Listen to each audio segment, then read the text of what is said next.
ফকিন্নির বাচ্চা, তোর কত বড় সাহস! তুই আমার বাসায় আসছিস ভাত খাওয়ার জন্য? তোর লিগে কি গরু আমি জবাই দিয়ে রাখছি? তুই গরুর গোস্ত চাইছিস আর তোর আমি গরুর গোস্ত দিমু? হ্যাঁ, এই ফকিন্নির বাচ্চা, গরু কয়টা কোরবানি দিছিস? হ্যাঁ, তুই তোর গরুর গোস্ত দিয়ে মাংস দিয়ে ভাত খাওয়ার শখ জাগে? কে আসলো? আরে আপনি? মা ভালো আছো? জি, কে আপনি? আমি তোর মা ভিক্ষু। ও আচ্ছা, ঠিক আছে, আপনারা দাঁড়ান, আপনি দাঁড়ান, আমি নিয়ে আসতেছি কিছু। মা জি শোনো মা, মনে যদি কিছু না নেও একটা কথা বলবো। কি বলেন? সেটা বাদ দিবা মা? বিগত কয়েকদিন হয়ে গেছে সেটা গোস্ত দিয়া সেটা ভাত খাইতে পারি নাই। কত বাসায় গেছি গো মা, কি বলবো মা। দুতলায়, তিনতলা, চারতলা, পাঁচতলা, 10 তলা পর্যন্ত উঠছি। ডাক খাই দিয়া পালাই দিয়া দরজা লক করে দিয়েছে, তালা 2-3টা মারছে। কিন্তু আমার দুঃখী গরিব অসহায়ের মাগো শুন, ভিক্ষা লাগবো না, গরুর গোস্ত দিয়ে সাইডে বাদ দিবে খাইতাম পেটটা পেটা। অনেকদিন ধরে খাইতে পারি নাই, কয়েকদিন চলে গেছে, অনেক পর্যন্ত গরুর গোস্ত সেটা ভাত খাইতে পারি নাই গো মা। মনে যদি কিছু না খরচ না দিতে 2-3টা গোস্ত টুকরো তো ভাত চাইগা। ফকিন্নির বাচ্চা, তোর কত বড় সাহস! তুই আমার বাসায় আসছিস ভাত খাওয়ার জন্য? তোর লিগে কি গরু আমি জবাই দিয়ে রাখছি? তুই গরুর গোস্ত চাইছিস আর তোর আমি গরুর গোস্ত দিমু? হ্যাঁ, এই ফকিন্নির বাচ্চা, গরু কয়টা কোরবানি দিছিস? হ্যাঁ, তুই তোর গরুর গোস্ত দিয়ে মাংস দিয়ে ভাত খাওয়ার শখ জাগে? এই তোর লিগে কি গরুর গোস্ত কিনে রাখছে মানুষ? হ্যাঁ, ফকিন্নির বাচ্চা বের হ। মানে ফকিন্নির আমার শখ কত, গরুর গোস্ত দিয়ে ভাত খামু? মা গো তুই কি করলে গো মা? আল্লাহ, এই ফকিন্নির বাচ্চা, সেটা বাদ দিবি গো মা, গরুর গোস্ত তো সেটা ভাত খাইতাম মা। চুপ! আমার বোনটা যাইতেছে গো মা। ফকিন্নির বাচ্চা, এগুলো পর্যন্ত কয়েকদিন গেছে মা, কুরবানি চলে গেছে, আজও পর্যন্ত একটা কুরবানির টুকরা দিয়ে মা যেটা ভাত খাইতে পারি না। আমি গরিব দুঃখী গরু অসহায়। কয়টা কোরবানি দিছস? তোর যে গরুর গোস্ত দিয়ে ভাত খাওয়ার শখ জাগে, দেশ না গো মা। গরু কোরবানি দিছিস একটাও? যে হয়তো গরু কোরবানি দেওয়া এত কিছু বলিস না গো মা, তোর কাছে তো আমি লাখ টাকা কোটি টাকা সম্পদ স্বর্ণ মুক্তা হীরা মুক্তা চাইছি না গো মা। সেটা ভাত চাইছি মা, এটা ভাত। চুপ! খবরদার, একদম দেশ না গো মা। চুপ!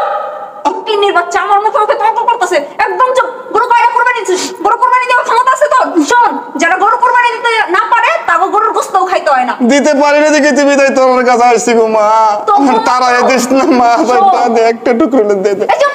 চুপ, একদম চুপ! তোর মতন ছোট লোক ফকিন্নির জন্য না গরুর গোস্ত না, গরুর গোস্ত খাইবা আমার মতন বড় লোকরা। যারা কোরবানি দিতে পারবো তারা গরুর গোস্ত খাইতে পারবো। তুই কোরবানি দিতেও পারবি না, তো তোর জন্য গরুর গোস্ত খাওয়াও নিষেধ। বের হ আমার বাসা থেকে, বের হ। যা, যা, নিয়ে বের হ।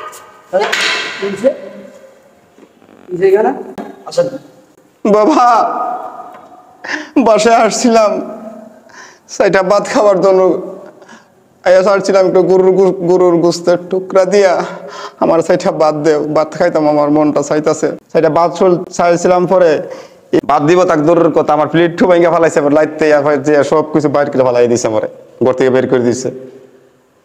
আসেন আসেন, ভিতরে আসেন। হ্যাঁ, কি হয়েছে? আরে তুমি এই ফকিরটারে ভিতরে নিয়ে যেতেছো কেন? বসেন এখানে, বসেন। কি হয়েছে? আর বইলো না, এই ফকির নিয়ে আসছে ভিক্ষা নেওয়ার জন্য।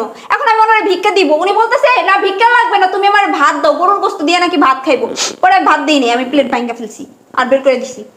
এই কারণে এই একটা অসহায় ভিক্ষুক মানুষকে তুমি ধাক্কা দিয়ে ফেলা দিবা, প্লেট ভেঙে ফেলাইবা? হ্যাঁ, তুমি তার সাথে এই আচরণ করবা? তো ওনারে আমি বারবার বলতেছি চলে যাইতে। আচ্ছা, ওনাদের মতো ছোট লোক এত গরুর গোস্ত খাইতে মন চাই কিসের জন্য? ওনাকে মতো ছোট লোকরা আবার কিসের গরুর গোস্ত খায়? হ্যাঁ, কিনা খাইতে পারবো না, গরু একটা কুরবানি দিতে পারবো না, গরুর গোস্ত খাইতে মন চাই একবারে। এত মন চাই কিসের জন্য আপনাকে? হ্যাঁ, বের হন আমার বাসা থেকে। এই, তুমি কিন্তু অতিরিক্ত করতেছো। হ্যাঁ, তুমি কি জানো যে এরা সারা বছর গরুর গোস্ত খাইতে পারে না? আশা থাকে এই কুরবানিটা আসলে আমাদের মতো মানুষ তাদের দিব, তারা একটু খাইবো, সারা বছর আশা করে। শোনো, কুরবানি না ওনাদের মতো ছোট লোক ফকিন্নিদের জন্য না, কুরবানি হচ্ছে আমাদের মতো বড় লোকদের জন্য। বারবার ফকিন্নি বলতাছো, বারবার ফকিন্নি বলতাছো, তুমি কিন্তু অতিরিক্ত করতেছো। তোমার আচরণ এত যে খারাপ হইব এটা আমার আগে জানা ছিল না। একজন ভিক্ষুক, একজন অসহায়, একজন মুরব্বীর গায়ে তুমি হাত তুলছো, আর তার প্লেট ভেঙে ফেলাইছো। সে কি চাইছে? গোস্ত দিয়ে ভাতই তো খাইতে চাইছে, ভাতই তো খাইতে চাইছে নাকি? হ্যাঁ, তার জন্য তার সাথে তুমি এরকম আচরণ করবা? হ্যাঁ, ও ডিয়ার ইউ, তোমার সাহস কিভাবে হয় এই সামান্য ছোট লোকের জন্য তুমি আমার গায়ে হাত তুললা? কথা বলে আরেকটা মানুষ আর একটা কথা বলবি না তুই, বুঝছস? ছোট লোককে তুই ছোট লোক, তুই ফকিন্নি। তোর আচরণে বোঝা যায় কে ছোট লোক আর কে ফকিন্নি, বুঝছস? একজন মুরব্বী বাবা সমতুল্য, তার সাথে এরকম আচরণ করলি, তোর বিবেক একটু বাঁচলো না? হ্যাঁ, বিবেক একটু বাঁচলো না? এই আমি তো কুরবানি দিছি, আমার ঘরে তো গোশ আছে, তো এর একটু দুকা গোশ দিয়া আর দুকা ভাত খাওয়ালে কি হইতো? কি হইতো? এই আমার বাবা মা যখন বাচ্চা ছিল, আমাদের বাড়ির থেকে একজন মুসাফির, একজন ফকির কখনো না খেয়া যায় না। আর তুই কাজটা করলি কি আজকে? হ্যাঁ, কিরে?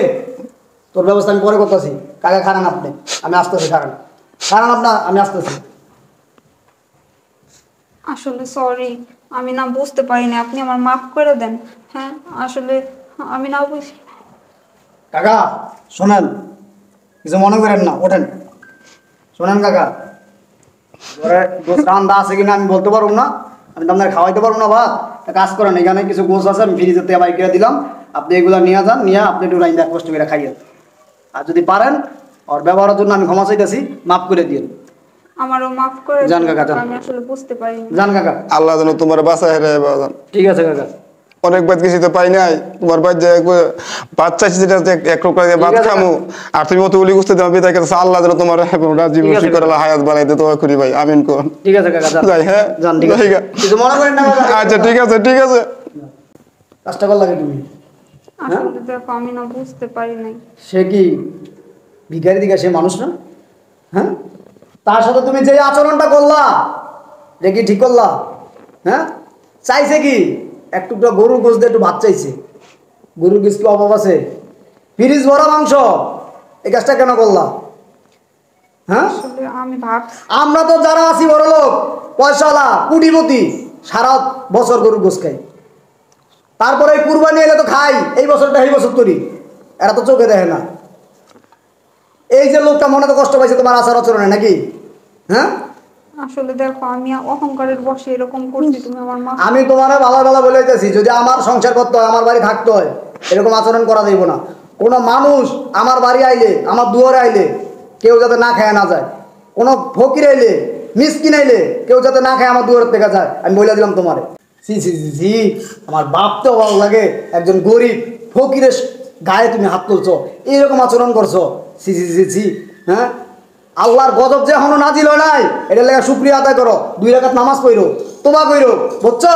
অহংকার ভালো না, অহংকার ভালো না। আজকে কুরবানি দিছি, এমন হইতে পারে এই লোকের অভিশাপে যে আগামী বছর কুরবানি দেওয়ার ক্ষমতা না থাকতে পারে, তখন কি করবা? তখন কি করবা? তুমি আমার আর লজ্জা দিও না, আমি বুঝতে পারছি, আমার মাফ করে দিও। আমি তোমার থেকে এগুলো আশা করি না, বুঝছো? যত সব